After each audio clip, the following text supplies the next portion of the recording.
அனைத்து ஹோட்டல்களிலும் அடுத்த 2 நாட்களில் சிலிண்டர் காலியாகிவிடும் என்று தமிழ்நாடு வணிகர் சங்கங்களின் பேரமைப்பின் தலைவர் விக்ரமராஜா தெரிவித்துள்ளார். சென்னை தலைமைச் செயலகத்தில் முதலமைச்சர் மு.க.ஸ்டாலினை சந்தித்த பின்னர் செய்தியாளர்களிடம் பேசிய விக்ரமராஜா, சிலிண்டர்கள் கிடைத்தால் மட்டுமே உணவகங்கள் சரியான முறையில் இயங்கும் என்று கூறினார். தற்பொழுது உணவகங்களில் உணவு பட்டியலை தான் குறைத்திருக்கிறார் தவிர்த்து உணவு வழங்குவதை முற்றிலுமாக நிறுத்தவில்லை என்றும் அவர் விளக்கம் அளித்தார். சிலிண்டர் தட்டுப்பாடு பிரச்சினைக்கு மத்திய அரசு உடனடியாக தீர்வு காண வேண்டும் என விக்ரமராஜா வலியுறுத்தியுள்ளார்.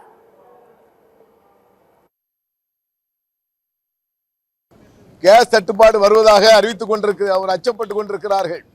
குறிப்பாக உணவகத்திற்கு அது சிறப்பு சட்டமாக எடுக்கப்பட்டு கட்டாயமாக அவர்களுக்கு தட்டுப்பாடு இல்லாத சூழல் உருவாக்கிட வேண்டும் என்பதற்காக மாண்புமிகு பாரத பிரதமர் அவர்களுக்கும் பெட்ரோலியத்துறை அமைச்சருக்கும் மாண்புமிகு முதலமைச்சர் அவர்களுக்கும் கோரிக்கை அழுத்தமாக கொடுத்திருக்கிறோம்.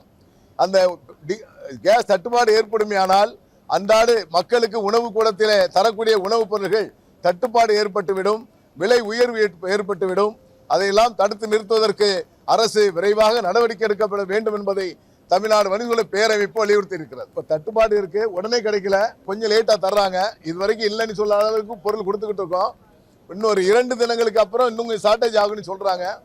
அந்த ஷார்டேஜ் ஆச்சுன்னா தான் ரொம்ப கஷ்டப்படக்கூடிய நிலை ஏற்படும்.